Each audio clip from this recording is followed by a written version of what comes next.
अस्सलाम वालेकुम। हेलो जी, कैसे हैं आप सब लोग? अल्लाह ताला आप सबको अपने ज़ुबान में रखे, ठीक ठाक रहें, शाद रहें, आबाद रहें। तो आपको टाइटल से समझ आ गई होगी कि आज का जो रिव्यू है वो है जी Pond's as medical face wash का। इससे पहले जो था, अगर आप लोगों में से कोई देखना चाहे एज मेडिकल क्रीम का रिव्यू, तो वो मेरी पिछली वीडियो में देख सकते हैं। तो इस वीडियो में हम जो इसका फेस वॉश है एज मेडिकल वो देख लेते हैं। Pond's is a well known company, as you know कि ये बहुत सारी ब्यूटी प्रोडक्ट्स जो हैं वो बनाते हैं। तो आज का जो रिव्यू है वो स्टार्ट हो रहा है जी वॉशरूम से। रीज़न ये है कि मेरा जो ये फेस वॉश है ये वॉशरूम में पड़ा है, तो इस वजह से मैं वॉशरूम में ही ये आपके लिए वीडियो जो है ना वो यहीं पे शूट कर लूँगी। आपको बाकी प्रोडक्ट्स भी नज़र आ रही होंगी। मुझे जिन जिन प्रोडक्ट्स का रिव्यू करना होता है मैं उनको यूज़ कर लेती हूँ, फिर मैं यहीं पे ही ना इसका रिव्यू कर देती हूँ। तो सबसे पहले अपने कैमरा को लगा लेते हैं स्टैंड पे, उसके बाद जो है वो ट्राइपॉड पे लगा के तो फिर आपके साथ जी रिव्यू को शुरू कर लेते हैं। सबसे पहले अगर हम इसकी पैकिंग की बात कर लें, एज़ यूजुअल बहुत खूबसूरत सी पैकिंग और साथ में क्रिस्टल की इसकी कैप है जो कि बहुत प्यारी लगती है। दूसरे अब हम बात कर लेते हैं कि इसमें कितना फेशियल फोम होता है। ठीक है, तो 100 ग्राम इसके अंदर जी फेशियल फोम होता है। और थर्ड बात ये है कि हमने इसको अप्लाई कैसे करना है। तो अप्लाई करने के लिए आपने इसकी बहुत थोड़ी सी मिकदार लेनी है और फिर अपने वेट फेस पे इसको लगा के तो आहिस्ता आहिस्ता इसको अपने फेस पे आपने बिल्कुल जैसे मसाज करते हैं उस तरह से इसको आपने सर्कुलर मोशन में अपने फेस पे इसके साथ ब्लेंडिंग करनी है, ताकि आपका जो फेस है उसके ऊपर एक अच्छा सा फोम बन जाए। अच्छा, इसकी सबसे जो ख़ास बात है वो ये है कि इसमें छोटे छोटे से पार्टिकल्स हैं। जैसे आप स्क्रबिंग करते हैं ना, उस तरह से इसके अंदर छोटे छोटे से पार्टिकल्स हैं कि जब आप इस फोम को अपने फेस पे करेंगे अप्लाई फेशियल फोम को, तो तब आप देखेंगे कि ये आपकी डेड स्किन को भी साथ साथ रिमूव करेगा। ठीक है, तो बहुत माइल्ड सा और जेंटल सा इसका टेक्सचर है, बहुत अच्छा सा। तो मेरी रिकमेंडेशन पे अगर आप लोग यूज़ करना चाहें तो मोस्ट वेलकम। आप अगर क्रीम यूज़ करते हैं पॉन्ड्स एज मेडिकल, तो उसके साथ आप जो है ये फेशियल फोम वो भी आप यही वाला लीजिए। पॉन्ड्स एज मेडिकल का बहुत अच्छा फेशियल फोम है ये, और 2 in 1 है। यानी एक तरफ तो आपको ये एज आ फेशियल फोम आप इसको यूज़ कर सकते हैं, दूसरे ये आपकी साथ में स्क्रबिंग भी कर रहा है, यानी आपके जितने भी डेड पार्टिकल्स हैं आपकी स्किन पे उन्हें भी उतार रहा है। तो बेस्ट फेशियल फोम है ये, तो आप इसको बड़े आराम से यूज़ कर सकते हैं। और तीसरा ये कि अगर आप इसको जब यूज़ कर रहे हैं ना, तो आपने कम से कम कोई भी फेशियल फोम है उसको 1.5 मिनट हमने देना होता है अपने फेस पे। ये नहीं होता कि साथ ही लगाया और साथ ही उतार लिया और हम कहें कि कोई इफेक्ट नहीं आ रहा। नहीं, आपने पूरा 1.5 मिनट इसको अपने फेस पे लगा रहने देना है और साथ में आपने हल्के हाथ से मसाज करना है। बेस्ट है कि आप अपनी नेक का भी साथ में मसाज करें। तो ये था जी आज का रिव्यू। अब थोड़ा सा हम अपना व्लॉग शुरू कर लेते हैं। जो वॉशरूम में मिरर पे वाटर स्टेन्स हैं उनको भी आपने इग्नोर करना है। उसकी रीज़न ये है कि अभी तक मेरे से डीपली अभी तक मैं सफाइयाँ नहीं कर सकी हूँ। आई थिंक मेरा 3rd डे है अभी अपनी मदर के घर से आए हुए। तो यहाँ पे देखें भाई टीवी देखने का स्टाइल हर वक्त टीवी देखते रहते हैं। मतलब जब से ये लॉकडाउन हुआ है ना, तब से अजीब सी लाइफ हो गई है। पढ़ाने के बाद फिर बच्चे करें क्या, पढ़ते हैं, फिर छत पे खेलते हैं, फिर उसके बाद टीवी और फिर अपनी अपनी पसंद के शो चल रहे होते हैं। रात के बज रहे हैं 11:15 और 11:15 बजे मैं किचन में क्या कर रही हूँ, तो मैं ये कर रही हूँ कि मैं वाइट चावल बनाने लगी हूँ। रीज़न उसकी क्या है, रीज़न ये है कि आज हमारे घर पे वेल्डर आया हुआ था। अहमद जो हैं वो लॉन्ड्री का दरवाज़ा खोल लेते थे, तो वहाँ पे वो ऊपर चिटखनी जो होती है ऊपर करके जो लगवानी थी वो लगवाई है। चावल हमारे हैं येलो। उसकी रीज़न क्या है, उसकी रीज़न ये है कि हमने इनको लगाया है हल्दी और साथ में नमक। और हल्दी और नमक इसलिए लगाया जाता है कि चावल जो है ना वो जो कीड़ा वगैरह उनको लग जाता है ना वो नहीं लगेगा। और अगर लगा हुआ भी है ना तो वो मोस्टली मर जाते हैं ना। अगर लग भी चुके हों तो फिर आप हल्दी और नमक डालते हैं तो फिर वो मर भी जाते हैं। ठीक है, तो इसको अच्छी तरह धोने के बाद यूज़ किया जाता है, ऐसे ही नहीं, मतलब येलो को ही नहीं यूज़ कर लेना आपने। अच्छी तरह धोना है तो हल्दी का कलर बहुत ज़्यादा फेड आउट हो जाता है। फिर भी अगर बहुत वाइट चाहिए हो तो थोड़ा सा लेमन अगर हम निचोड़ लें वाइट चावलों में तो वो बिल्कुल क्रिस्टल क्लियर वाइट कलर में ही बनते हैं। ठीक है जी। तो यहाँ पे मैं चावल बना रही हूँ, साथ में मैं आपको थोड़ा सा दिखा देती हूँ रात का व्यू कि टाइम है रात 11:15 बजे का। और ये मैंने कुछ कपड़े रखे थे आज धोने के लिए, पता नहीं क्या है, आज मेरा कोई मूड नहीं था कोई काम करने का, इसीलिए खाना भी इतना लेट हो गया। कि मेरे साथ तो ये होता है कि जैसे घर में कोई आ जाए ना, जैसे कोई भी बंदा काम करने के लिए आ जाता है, जैसे अभी आज वेल्डर आया हुआ है तो मतलब वो मियाँ मेरे काम करवा रहे होते हैं, लेकिन मुझे ऐसे लगता है हम ज़्यादा थक गए हैं। वो रीज़न ये होती है कि यहाँ पे बैठो वहाँ पे बैठो, मतलब आप काम रूटीन से नहीं चल रहा होता। तो ये कपड़े जो है ये सारे हाथ से धोने वाले हैं, तो मैं लॉन्ड्री से उठा के इधर ले आई थी, धोए कोई नहीं, वैसे के वैसे पड़े हुए हैं।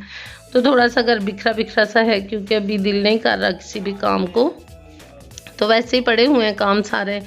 तो यहाँ पे जी वैसे किचन क्लियर कर दिया है, बर्तन वगैरह वॉश कर दिए हैं, डिश वॉशिंग हो चुकी, लेकिन फिर भी पता नहीं क्या है, मतलब थका थका सा लग रहा है, अपना आप और काम करने को दिल बिल्कुल नहीं कर रहा।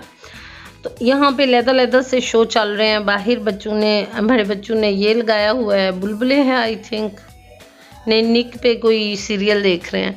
और अनुष्य चौधरी कहाँ है, अनुष्य ये है, अनुष्य ने अपनी लगाई होगी फ्रोज़न, हाँ इसे फ्रोज़न बहुत पसंद है, फ्रोज़न ही मोस्टली देखती है ये।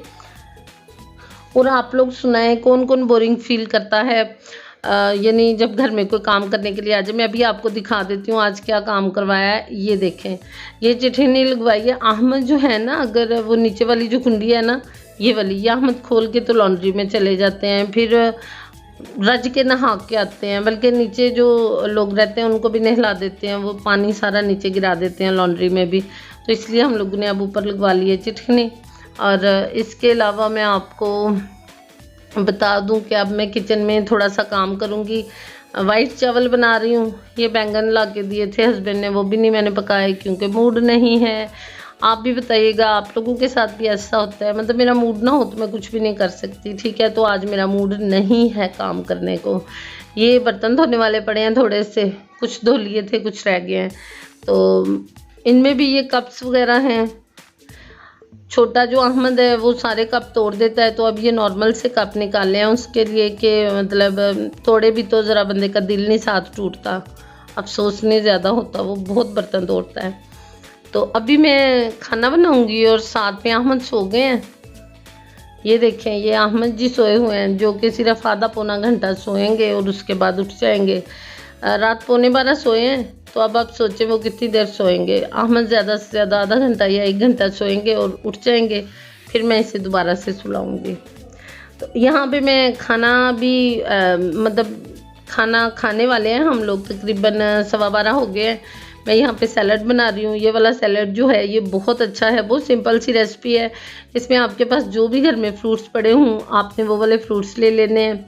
उसके अलावा आपके पास कोई भी वेजिटेबल पड़ी है, जैसे क्यूकम्बर है या फिर बंद गोभी है, फिर प्याज है, आप ये तीनों चीज़ें भी इसमें ऐड कर सकते हैं। मेरे पास फ़िलहाल जो है ना ही तो क्यूकम्बर है और प्याज मेरी बेटी को नहीं पसंद, इसलिए मैं नहीं डालूँगी, तो मैं जस्ट फ्रूट सैलड ही बना लूँगी।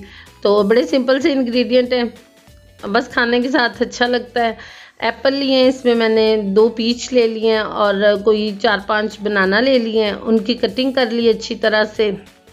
ये भी कटिंग ही चल रही है और आज बस सारे काम मैनुअल है, आज कोई कटिंग बोर्ड नहीं, कुछ नहीं, आज सब कुछ मैनुअल ही चल रहा है। एज़ यू नो मेरा मूड नहीं है, जब मूड ना हो फिर बंदा ऐसे काम करता है, ठीक है। तो आज सब कुछ मैनुअल। और अभी मैं सेब की कटिंग कर रही हूँ। बनाना मैं पहले आई थिंक कट कर चुकी हूँ, हाँ जी बनाना पहले कट कर लिए हैं। और अब मैंने पीच भी कट कर लिए, अब मैं एप्पल की कटिंग कर रही हूँ। इसके बाद हमें चाहिए, बड़ी आसान सा है, सिंपल सा, बट मज़े का लगता है, आप लोग भी बना के देखिएगा। इसमें हमें नमक चाहिए, काली मिर्चें चाहिए, उसके अलावा हमें चाहिए जी जैतून का तेल, अगर आपके पास अवेलेबल है तो, नहीं है तो कोई मसला नहीं। और इसके साथ हमें चाहिए होता है थोड़ा सा सिरका, यानी तकरीबन 1-1.5 चम्मच सिरके का और 1-1.5 चम्मच जो है वो ऑलिव ऑयल का। तो इस तरह से हम फलों की सारी कटिंग कर लेते हैं। अगर आपने बीच में वेजिटेबल्स भी कोई डालनी है तो वो भी डाल लें। और फिर उसके बाद हम इसकी ड्रेसिंग कर लेते हैं। ड्रेसिंग में क्या आ जाता है कि हमने डाल लेना है जी 1 चम्मच olive oil, extra virgin olive oil है ये मुंडियाल का, ये मैं डाल रही हूँ। और इसके अलावा मैं डालूँगी इसमें 1 चम्मच सिरके का। तो ये अगर आप ज़्यादा भी डालना चाहें डाल सकते हैं, यानी तकरीबन 1.5 चम्मच या 2 चम्मच भी आप डाल सकते हैं। सिरका आपकी अपनी उस पे है, डिपेंड करता है आपकी चॉइस पे कि आप कितना पसंद करते हैं। यानी ये खट्टा होता है ना, खट्टा कर देता है फ्रूट्स को, तो ये आप पे डिपेंडेंट है कि आप कितना डालेंगे। मैं तो थोड़ा डालती हूँ।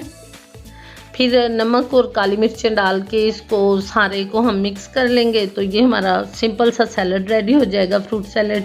और इसके साथ हैं आज वाइट चावल, माश और चने की दाल है साथ, और क्या बनाया है, और हलवा है जो कि मेरी सिस्टर ने बना के दिया था, वो मैंने फ्रीज़ किया हुआ है, वो साथ में निकाल लूँगी। तो ये हमारा रात का खाना हो जाएगा, लेट नाइट, यानी 12:30-1 बजे हम लोग ये खाना खाएंगे। ठीक है, तो चावल नहीं मैं दिखाऊंगी क्योंकि चावल हो गए हैं थोड़े से ढीले, तो फिर आप लोग कमेंट अजीबोगरीब किस्म के करेंगे, इसलिए मैं चावल नहीं आपको दिखाऊंगी। ठीक है, सैलड ही देख लें आप लोग। ठीक, तो अपना ख्याल रखिएगा बहुत ज़्यादा।